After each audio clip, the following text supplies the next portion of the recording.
Physical therapy या physiotherapy medical science का एक अहम शोबा है जिसमें मसाज, वर्जिश, गरमाइश व दीगर जदीद तरीक़ों और जदीद मशीनों से जिस्मानी अमराज का इलाज किया जाता है। फिजियोथेरापी हड्डियों, जोड़ों और पट्टों की तकालीफ, सोजिश, चोट और ऑपरेशन के बाद अज़ा की बहाली के लिए मकबूल है, जबकि न्यूरो सर्जरी, फेफड़ों, दिल की सर्जरी और कई असाबी व दिमागी बीमारियों के इलाज के लिए भी फिजियोथेरापी की जाती है। मेरा नाम मोहसिन खान है और मैं पेशेंट हूँ डिस्क हेरिनेशन का। डिस्क बल्ज है, तो यहाँ पे मैं फिजियोथेरेपी के लिए आया हूँ।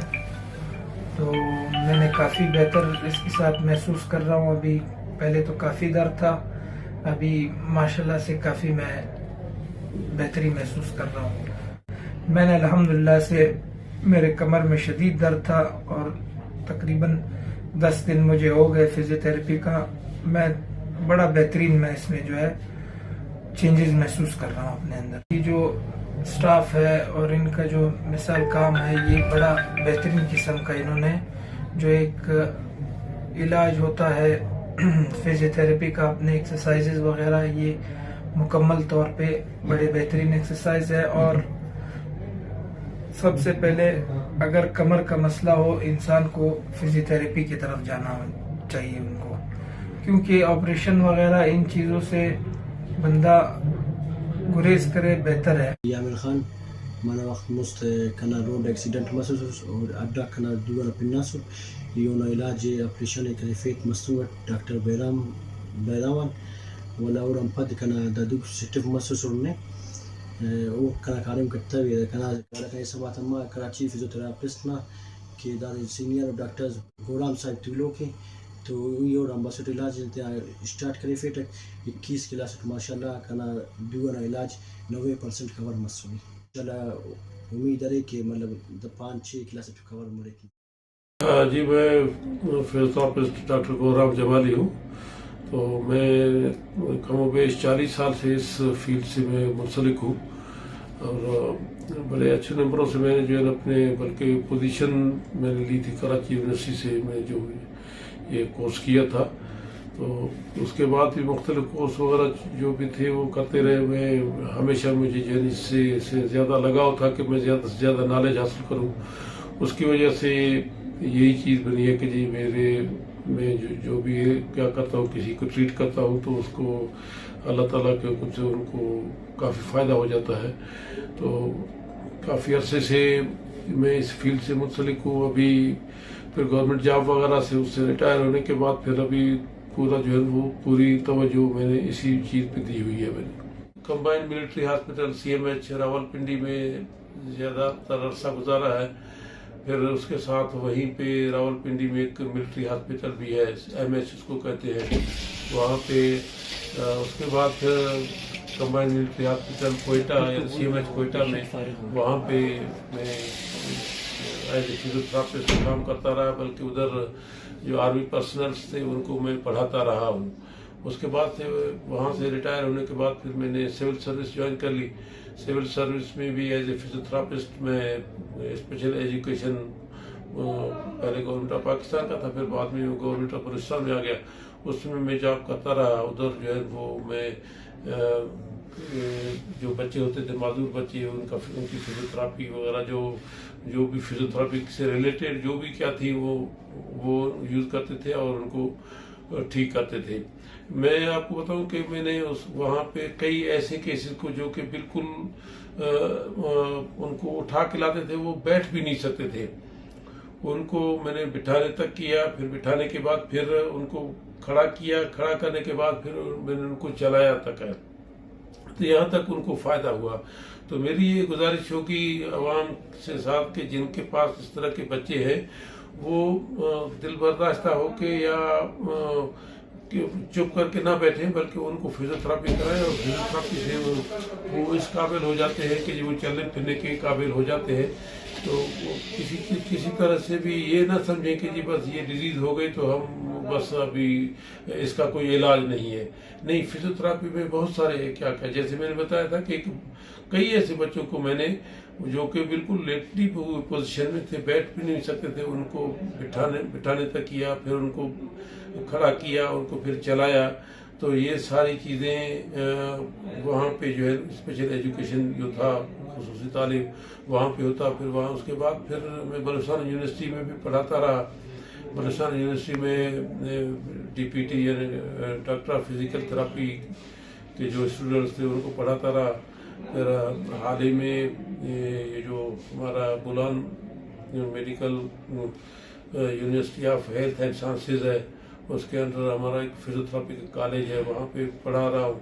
और साथ साथ में इधर अपने क्लिनिक जो है इसमें भी आके लोगों की इसमें बहुत सारे डिजीज़ वगैरह उनका जो है इलाज किया जाता है। लेकिन मेनली जो है ऐसे है कि जैसे कि हेमिप्लेजिया यानी फालिज के मरीज़, स्ट्रोक की वजह से फालिज हो जाता है एक साइड के जो है वो, जिसको आम में अधरंग वगैरह कहते हैं, उसके मरीज़ आ जाते हैं। उसके माशाल्लाह उसके बिल्कुल बहुत ही अच्छे रिजल्ट हैं। और यूँ आप समझे कि 90 से 95% तक उनके जो है बिल्कुल नॉर्मल करते हो जाते हैं।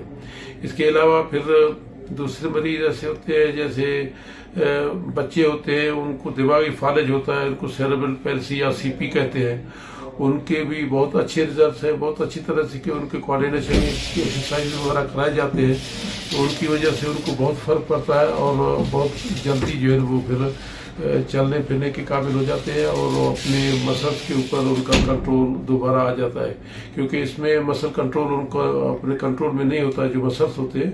तो इसके अलावा पैराप्लेजिया यानी बहुत ऐसी चीज़ें होती हैं जिनमें दोनों टांगे जो है वो काम नहीं करती हैं। आमतौर पर ऐसे है कि एक्सीडेंट केसेस होते हैं, रोड ट्रैफिक एक्सीडेंट, उसमें कमर के ऊपर अगर चोट लग जाए तो उसकी वजह से फिर टांगों का जो है वो कंट्रोल नहीं रहता, उनके जो मसल्स हैं उनमें अकड़ाव आ जाता है, स्पाज़म आ जाता है। उन चीज़ों को हम ट्रीट करते हैं।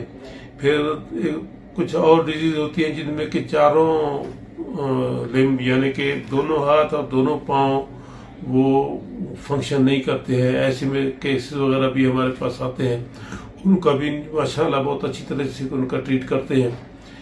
फिर जॉइंट पेन वगैरह के या जैसे कि कमर में दर्द वगैरह हो गया, गर्दन में दर्द है, सर्वाइकल स्पाइंडिलोसिस है, शाइटिका है, लंबेगो है, लंबर स्पाइन वगैरह में उसमें दर्द वगैरह होते हैं, उसके केसेस वगैरह तो बहुत सारे आते हैं हमारे पास।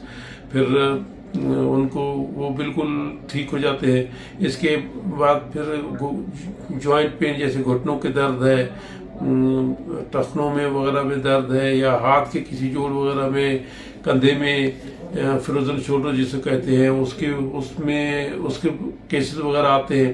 उनको हम मुख्तलिफ क्या है हमारे मॉडलिटीज़ हैं उनके ज़रिए से हम उनका इलाज करते हैं, उससे वो काफ़ी ठीक हो जाते हैं।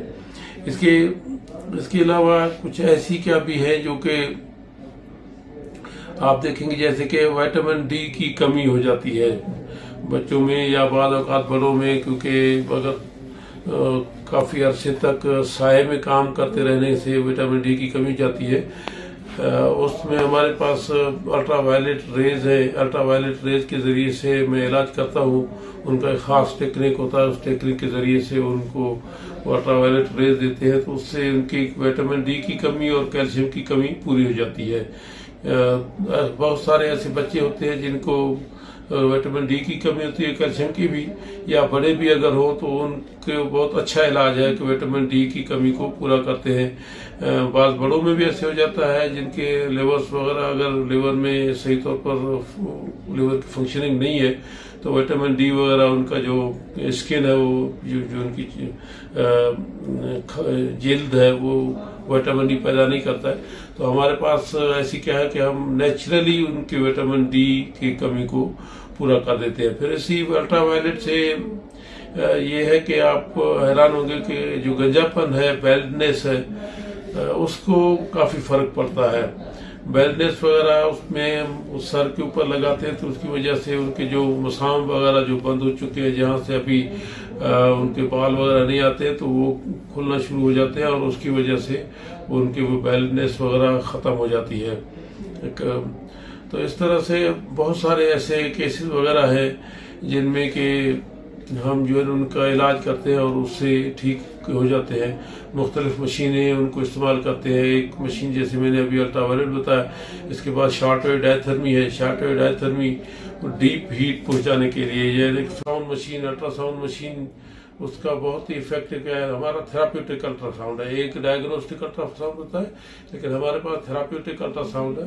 उसके भी बहुत ही अच्छे असरात हैं। अगर कोई जॉइंट स्टिफ है उसको ऊपर लगाने से, या बाद औक़ात फर्ज करे कि हड्डी अगर टूट जाए यानी फ्रैक्चर हो जाए, बोन की फ्रैक्चर हो जाए, तो अल्ट्रासाउंड लगाने से आप 60% उसके हीलिंग प्रोसेस को रैपिड कर देते हैं, आप तेज कर देते हैं। कि अगर मैं मिसाल दे रहा हूँ कि अगर उसकी हीलिंग अगर 100 दिन में होनी है, तो अल्ट्रासाउंड वो लगाने से वो 60% कम हो जाके फिर 40 दिन में सिर्फ जो है वो उसकी हीलिंग पूरी हो जाती है। तो इसके अलावा एक और मेरे पास क्या है, वैक्स थेरापी उसको कहते हैं, जिसमें कि मोम को पिघला के जॉइंट के ऊपर, जोड़ के ऊपर, नी जॉइंट है या कोई है उसके ऊपर लगाते हैं, तो उससे साइनोवियल फ्लूइड जो उसकी कमी हो जाती है, चिकनाहट कमी हो जाती है जॉइंट्स में, वो नेचुरली पैदा होना शुरू हो जाता है। और फिर वो इलाज रोकने से ख़त्म नहीं होता है, वो बिल्कुल नेचुरली पैदा होकर उसी जगह पे रहता है, यानी कुदरती तौर पर दोबारा वापस वो आ जाता है। तो वो उसका एक ख़ास तरीका है लगाने का, तो उसको लगाते हैं। फिर हमारे पास एक हाइड्रोकोलेटर है, मशीन है। उस हाइड्रोकोलेटर के ज़रिए से भी हम मुख्तलिफ मसल्स के जो पेन वगैरह है या जॉइंट्स के पेन है उनको रिड्यूस करते हैं, कम करते हैं। फिर TNS है या दूसरी मशीन है जिसके ज़रिए से हम करंट लगाते हैं।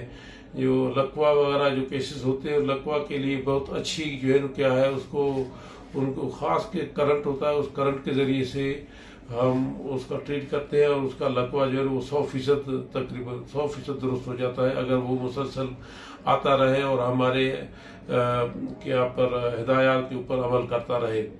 फिर इसके बाद मेरे पास एक मैग्नेटोथेरापी की मशीन है, इलेक्ट्रोमैग्नेटोथेरापी मशीन है। तो उसके ज़रिए से मुख्तलिफ पॉइंट्स होते हैं, ट्रिगर पॉइंट्स हैं, उनको चूज़ करके फिर उनके ऊपर क्या करते हैं, तो उनके बड़े बहुत ही अच्छे असरात हैं।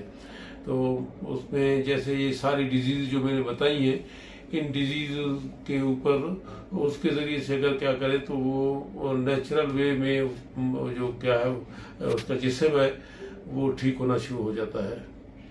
इस तरीके इलाज में अद्वियात का इस्तेमाल कम अज़ कम किया जाता है। माहिरीन के मुताबिक 95% इलाज अद्वियात के बगैर होता है। अगर आपको भी मुख्तलिफ बीमारियों और तकालीफ का सामना है तो कोशिश करें कि दीगर इलाज मुआलजे के साथ फ़िज़ियोथेरापी को भी आजमाएं, ताकि आप अपनी बीमारी से बेहतर अंदाज में निमट सकें। कैमरा व रिपोर्टिंग टीम के हमरा Nadir Khan, global news voice.